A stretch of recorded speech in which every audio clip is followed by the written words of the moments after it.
Hello everyone. आज देखिए, जो सबसे ज़्यादा कंफ्यूज करने वाला टॉपिक रहता है कि वृद्धि और विकास एक ही होते हैं या अलग अलग होते हैं। इसी टॉपिक को हम बहुत अच्छे से क्लियर करेंगे और आपको इसके नोट्स भी मिलते रहेंगे। तो प्लीज़ वीडियो को एंड तक ज़रूर देखिएगा, आपको इससे बहुत हेल्प हो जाएगी। तो ये क्या कह रहे हैं कि आज का विश्व जो है वो अमीर और गरीब राष्ट्रों के बीच बँट चुका है। एक तरफ तो विकसित या अमीर राष्ट्र हैं, जैसे यूएसए, जापान, कनाडा, ऑस्ट्रेलिया, और दूसरी ओर अर्धविकसित या निर्धन राष्ट्र जैसे कि मध्य पूर्व, अफ्रीका, लैटिन अमेरिका और दक्षिण पूर्वी एशिया। इनमें वे सारे देश हैं जिनकी न्यूनतम आवश्यकताएं हैं वो भी पूरी नहीं हो पाती हैं। इसके लिए हमें दो कॉन्सेप्ट को समझना होगा कि इकोनॉमिक ग्रोथ यानी कि आर्थिक समृद्धि क्या होती है, और इकोनॉमिक डेवलपमेंट यानी कि आर्थिक विकास क्या होता है। देखिए, ग्रोथ क्या होती है। समृद्धि से हमारा अर्थ होता है राष्ट्रीय आय या उत्पादन में लॉन्ग टर्म की वृद्धि से है। इसमें केवल इस बात पर ध्यान दिया जाता है कि क्या किसी टाइम पीरियड में पहले की तुलना में अधिक उत्पादन हो रहा है या नहीं। प्रोफेसर चार्ल्स किंडलबर्गर कहते हैं कि आर्थिक समृद्धि का अर्थ अधिक उत्पादन से है। इस प्रकार से आर्थिक समृद्धि जो है एक संकुचित अवधारणा है, जिसके अंतर्गत केवल ये देखने में आता है कि देश के कुल उत्पादन या प्रति व्यक्ति उत्पादन में समय के साथ साथ कितनी वृद्धि हुई है। यानी कि देश की राष्ट्रीय आय और प्रति व्यक्ति आय के स्तर में वृद्धि को आर्थिक समृद्धि कहा जाता है। इस प्रकार से जो हमारी आर्थिक समृद्धि यानी ग्रोथ है, एक भौतिक अवधारणा है जो कि हमारे सकल घरेलू उत्पाद या प्रति व्यक्ति आय में लंबे समय तक लगातार होने वाली वृद्धि को व्यक्त करती है। मायर कहते हैं कि आर्थिक समृद्धि वह प्रक्रिया है जिसके द्वारा किसी देश की प्रति व्यक्ति वास्तविक आय में दीर्घकाल में वृद्धि होती है। अब इसकी गणना दो प्रकार से की जाती है। एब्सोल्यूट रूप से, जैसे कि 2 वर्षों में सकल घरेलू उत्पादनों के कुल अंतर को एब्सोल्यूट रूप में क्या कहा जाता है, वृद्धि कहा जाता है।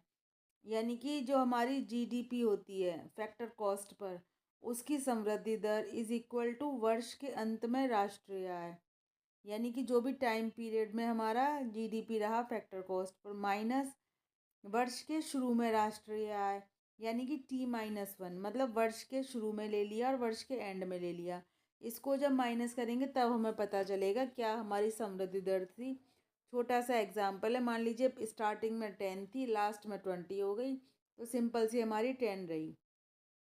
मान लीजिए 2014-15 की कीमतों पर वर्ष 2021 और 22 के वर्षों की जीडीपी एट फैक्टर कॉस्ट लगभग 50,000 और 60,000 थी, तो इसीलिए कितना हुआ, 10,000 आ गया।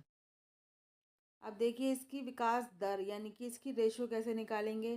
पहले वही फॉर्मूला रखेंगे, वर्ष के अंत में माइनस वर्ष के शुरू में अपॉन वर्ष के शुरू में राष्ट्रीय आय इंटू 100, ऐसे निकाल लेंगे तो हमारी कितना रेशो आ गया।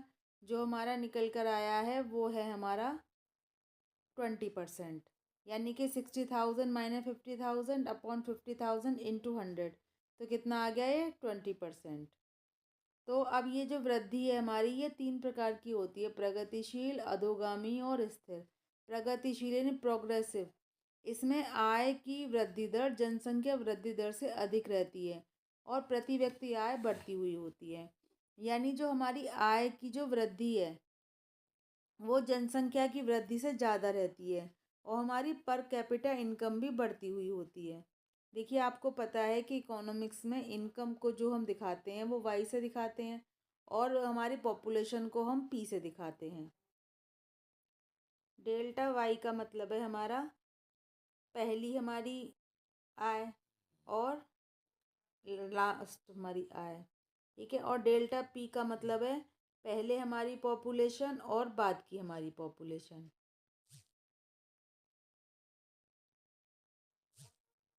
पहली हमारी पॉपुलेशन और बाद की हमारी पॉपुलेशन, ठीक है। देखिए हमारी रिग्रेसिव क्या होगी, अधोगामी क्या होगी। इसमें जो होगा आय की वृद्धि दर जो होगी जनसंख्या वृद्धि दर से कम होगी और प्रति व्यक्ति आय घटती हुई होगी, यानी प्रोग्रेसिव का अपोजिट होगा। उसके बाद स्थिर समृद्धि, सीधी सी बात है कि इसमें आय और जनसंख्या दोनों ही बराबर रहेंगी, ठीक है। देखिए delta Y upon Y is equal to delta P upon P. वास्तविक और संभावित समृद्धि, एक्चुअल एंड पोटेंशियल। वास्तविक समृद्धि वो होती है जो वास्तव में प्राप्त कर ली जाती है। इसका एग्जाम्पल दे सकते हैं कि यदि हमारे उत्पादन में 6% की वृद्धि हो रही है तो ये वास्तविक समृद्धि की अवस्था है। और इसके अपोजिट जो हमारी पोटेंशियल संभावित है वो है कि अचीवेबल, मतलब जिसको हम प्राप्त कर सकते हैं। अब देखिए इकोनॉमिक डेवलपमेंट यानी कि आर्थिक विकास क्या होता है। जैसे जीव विज्ञान में ग्रोथ का अर्थ समृद्धि और डेवलपमेंट का अर्थ विकास से होता है। जब हम कहते हैं कि बच्चे की वृद्धि या ऊंचाई ठीक नहीं, तब हम ग्रोथ की बात कर रहे हैं।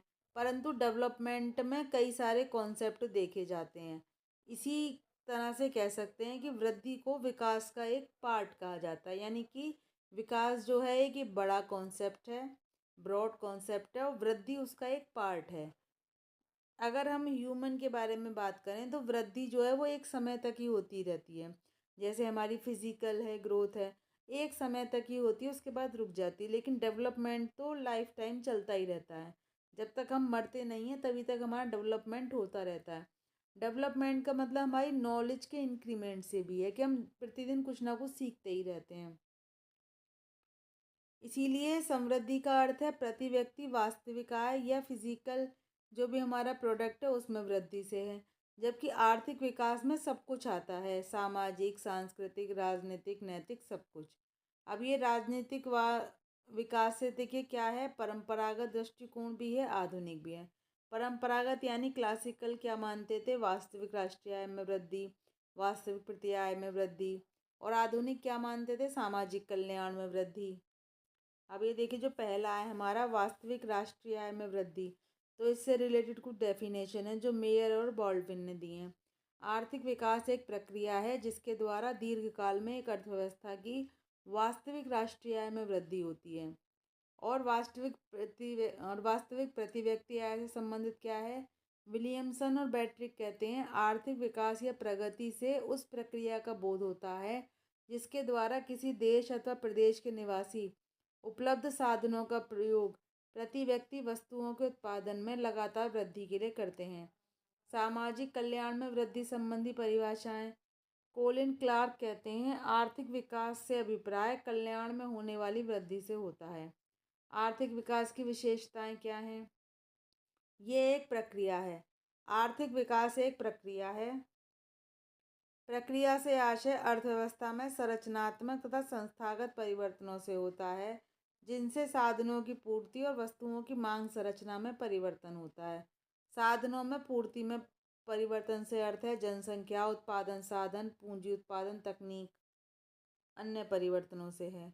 उसके बाद है प्रति व्यक्ति वास्तविक आय में वृद्धि। आर्थिक विकास का उद्देश्य प्रति व्यक्ति आय में होने वाली वृद्धि से है। प्रति व्यक्ति आय का अनुमान राष्ट्रीय आय को जनसंख्या से भाग देने पर लगाया जाता है। यानी कुल राष्ट्रीय आय के अपॉन में कुल जनसंख्या रख देंगे तो पर कैपिटा इनकम निकल आएगी। वास्तविक आय से अर्थ होता है किसी देश की मौद्रिक आय का स्थिर कीमतों पर लगाए जाने वाले अनुमान से, जैसे मौद्रिक आय अपॉन उसका प्राइस लेवल क्या चल रहा है। उसके बाद है दीर्घकालीन सतत वृद्धि, लॉन्ग टर्म कंटिन्यूस इंक्रीज। आर्थिक विकास में शुद्ध आय में निरंतर वृद्धि होनी चाहिए। जैसे अच्छी फसल हो रही है तो उसकी वजह से प्रति व्यक्ति आय में होने वाली वृद्धि को आर्थिक विकास नहीं समझना चाहिए। लगातार वृद्धि होनी चाहिए। निर्धनता और असमानता में वृद्धि नहीं होनी चाहिए। प्रति व्यक्ति आय में इस प्रकार वृद्धि होनी चाहिए कि निर्धनता रेखा से नीचे के लोगों की संख्या में वृद्धि नहीं होनी चाहिए तथा आय की असमानता में भी वृद्धि नहीं होनी चाहिए। सामाजिक, सांस्कृतिक, संस्थात्मक और आर्थिक परिवर्तन। आर्थिक विकास में न केवल आर्थिक परिवर्तनों का समावेश होता है बल्कि इसमें सामाजिक, सांस्कृतिक, संस्थागत परिवर्तन भी आते हैं। संरचनात्मक क्या होते हैं, आर्थिक विकास अपने भीतर संरचनात्मक परिवर्तनों को भी समावेशित करता है। जैसे आर्थिक समृद्धि के साथ साथ आर्थिक विकास होता है। अर्थव्यवस्था के प्राथमिक, द्वितीयक, तृतीयक क्षेत्र में जो लगे रहते हैं श्रम शक्ति, उनकी संरचना में भी परिवर्तन आता है। अब समृद्धि और विकास के कॉन्सेप्ट की हम कंपैरिजन कर लेते हैं। समृद्धि से हमारा अभिप्राय राष्ट्रीय आय के विस्तार से है और आर्थिक समृद्धि एक परिमाणात्मक यानी कि क्वांटिटेटिव कॉन्सेप्ट है। आर्थिक समृद्धि इज इक्वल टू उत्पादन का आकार माइनस परिमाणात्मक माप, size of production minus quantitative measurement. इसके विपरीत आर्थिक विकास अधिक व्यापक अवधारणा है। इसमें न केवल राष्ट्रीय आय में होने वाली वृद्धि बल्कि सामाजिक, संस्थागत, तकनीकी और सांस्कृतिक परिवर्तन और प्रगति को भी सम्मिलित किया जाता है। इसीलिए आर्थिक विकास बराबर आर्थिक समृद्धि प्लस सामाजिक, संस्थागत, तकनीकी आदि। सकल घरेलू उत्पाद या प्रति व्यक्ति आय में लंबे समय तक निरंतर होने वाली वृद्धि को आर्थिक समृद्धि कहा जाता है। जबकि आर्थिक विकास एक ब्रॉडर कॉन्सेप्ट है जो विकास के भौतिक आयामों के साथ साथ सामाजिक आयामों को भी समाहित इंक्लूड करता है। देखिए, आशा करते हैं आर्थिक वृद्धि और आर्थिक विकास आपको पूरी तरह से क्लियर हो गए होंगे। इसमें हमने आपको नोट्स भी बताए हैं जितने भी किसी एग्ज़ाम में पूछे जाते हैं, तो इतना मैटर सफिशिएंट रहता है। और इसमें सारे जो भी डिफ़िकल्ट कॉन्सेप्ट हैं, इम्पॉर्टेंट कॉन्सेप्ट हैं, हमने सभी लिए हैं। तो ऐसी वीडियोस के लिए हमारे चैनल पर बने रहिए। ऐसी वीडियोस हम लाते रहते हैं और पहले भी हम काफ़ी लाए हैं। अगर आप इकोनॉमिक्स से रिलेटेड कोई भी टॉपिक सर्च करेंगे तो वो आपको हमारे चैनल पर ज़रूर मिल जाएगा। और फिर भी अगर कोई टॉपिक बच गया है जिसकी वीडियो आप चाहते हैं तो आप हमें बता सकते हैं, हम उसकी वीडियो आपके लिए ज़रूर लेकर आएंगे। अगर आपको ये वीडियो अच्छा लगा हो तो इसे लाइक कीजिए, शेयर कीजिए और प्लीज़ हमारे चैनल को सब्सक्राइब कीजिए। Thanks for watching.